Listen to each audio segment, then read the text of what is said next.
ditampilkan Bilar ketika dalam press conference, ketika dia sudah mengenakan baju tahanan. Ada 3 ekspresi besar yang bisa kita kelihatan. Tentu saja kalau ekspresi itu macam-macam ya. Dalam 1 jam aja, secara normal, secara statistik, riset, itu manusia itu bisa mengeluarkan 44 jenis emosi yang berbeda-beda.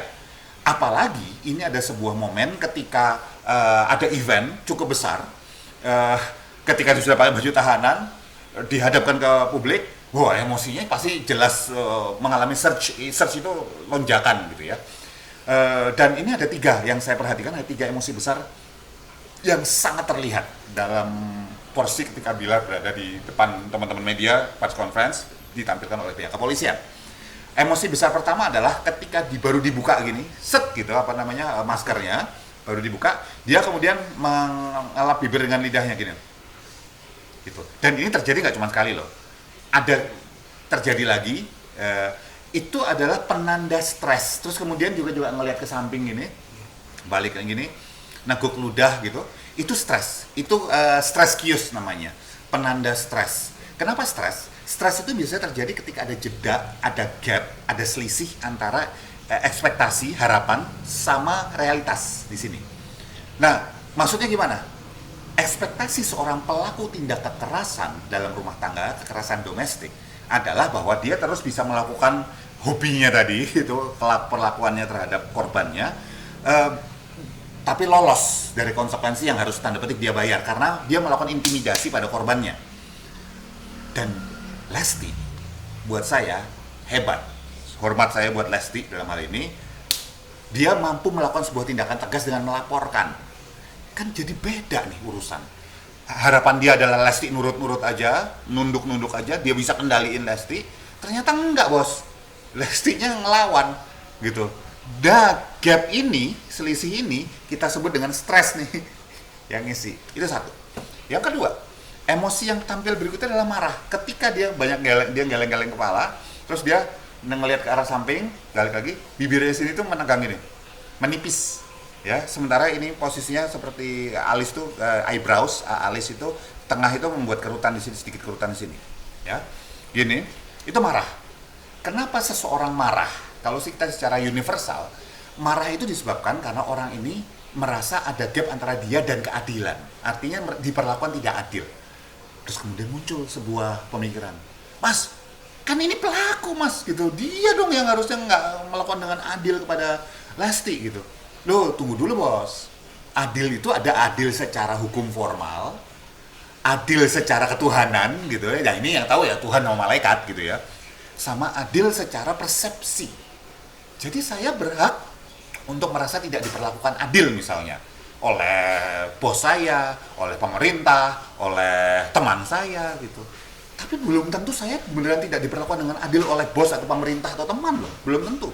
Bisa jadi saya justru yang nggak fair ngelihatnya, ya. Itu keadilan secara persepsi, acuannya saya. Dan itu yang terjadi pada Bilar, bahwa dia merasa nggak fair nih gue diperlakukan kayak gini nih. Aduh, kenapa sih gue harus ngalamin gitu. Itu dia merasa nggak fair tuh buat perlakuan terhadap dirinya.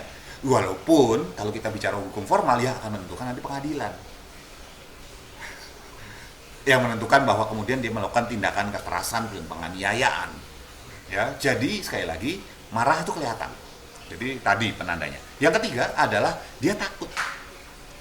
Ditandai dengan matanya di kanan kiri, dan kemudian ini beberapa saat bibirnya nggak mengatup, tapi ini tegang nih, ketarik ke samping.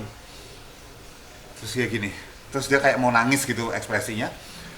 Tolong diingat ya teman-teman semuanya. Seseorang nangis itu bukan cuma karena sedih loh. Nangis itu bisa nangis karena takut, nangis karena marah, nangis karena sedih, nangis karena bahagia. Bisa macam-macam, dan dalam acuan ini adalah nangis lebih cenderung antara marah dan takut. Kelihatan pingin nangisnya Bilar. Jadi ketika dia menampilkan perasaan takut itu, bisa jadi kenapa? Bisa jadi karena 3. Ketakutan yang kemudian menjadi dasar kekhawatiran dia atas satu konsekuensi hukum yang akan dihadapin di depan, ya, hukuman berapa tahun gitu misalnya, di dalam penjara gimana nanti, itu menciptakan ketakutan. Ketakutan yang kedua adalah ketakutan tentang potensi karirnya ke depan, ya, karirnya gimana sekarang. Walaupun kalau kita bicara ya jauh banget di bawahnya Lesti gitu ya. Yang ketiga adalah konsekuensi sosial yang akan dia hadapin dari masalah, dari fansnya dia, dari masyarakat, dari keluarganya dan sebagainya. Itu sih sebetulnya yang bisa kita lihat dari sedikit sekelumit kondisi ketika dia press conference ketika sudah mengenakan baju tahanan. Penyesalan itu kan gabungan antara takut dan sedih, ya. Sedihnya nggak keluar. Jadi buat saya ekspresi yang dialami itu masih murni tentang berkecamuknya pikiran dia tentang diri dia. Ini opini saya ya. Ini orang masih egosentris nih. Semuanya dilihat dari apa yang akan terjadi pada dirinya. Buat saya keputusan Bilar untuk datang pada hari ini setelah beberapa kali mangkir itu adalah karena keterpaksaan. Karena kan kalau misalnya dia masih mangkir, ingat ini kriminal ya. Ini tindak kriminal loh, kekerasan ini. Masuknya bisa istilahnya kekerasan dalam rumah tangga yang ranahnya penganiayaan. Dan ini kalau bisa bicara tentang kekerasan dan tindak kriminal, seseorang tuh bisa dijemput paksa. Dan kalau dijemput paksa, ini lebih heboh lagi. Sanksi sosial lebih ngeri buat Bilar. Ya, kita menafikan sementara sanksi hukum dan sanksi karir ya. Sanksi sosialnya udah ngeri gitu loh. Yang sekarang dialami, apalagi sampai dijemput paksa. Wah, itu luluh lantak Bilar. Itu satu keputusan dia datang itu bukan karena saya gentle mau datang. Enggak, kabur bos. Ini adalah terpaksa datang karena kepepet. Kita nggak bisa lihat ekspresinya Lesti karena satu nggak valid. Dia pakai masker terus sehingga kita nggak bisa baca. Satu ya, pakai masker terus. Kedua, posisinya nunduk terus bawaannya. Dia menghindari paparan visual. Kenapa dia perlu menghindari paparan visual? Ada dua faktor. Satu, dia udah cukup berat. Korban kekerasan tuh udah rontok loh ininya, kepercayaan dirinya. Itu aja dia udah hebat buat saya untuk berani datang tuh hebat. Sekali lagi saya acungin jempol Lesti. Badan boleh kecil bos, ya.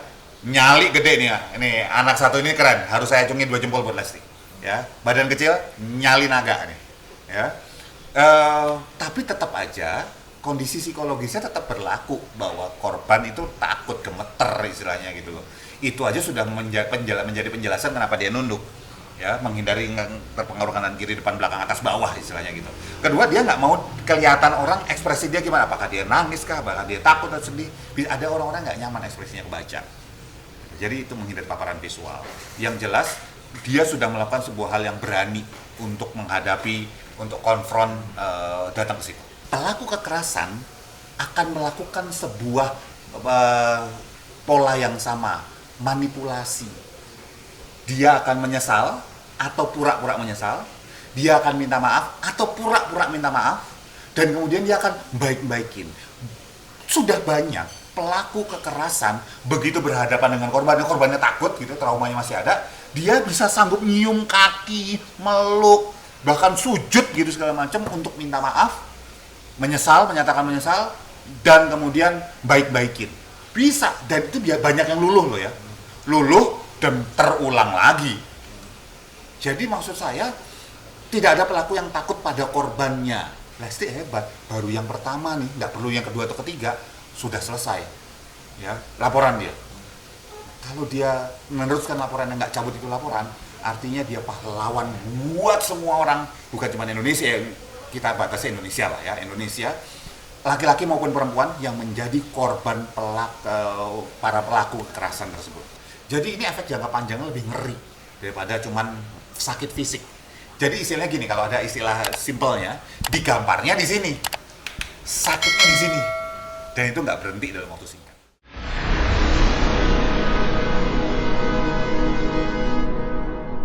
Jadi jangan lupa untuk subscribe Cumi Cumi. Ditekan ya tombol lonceng merahnya.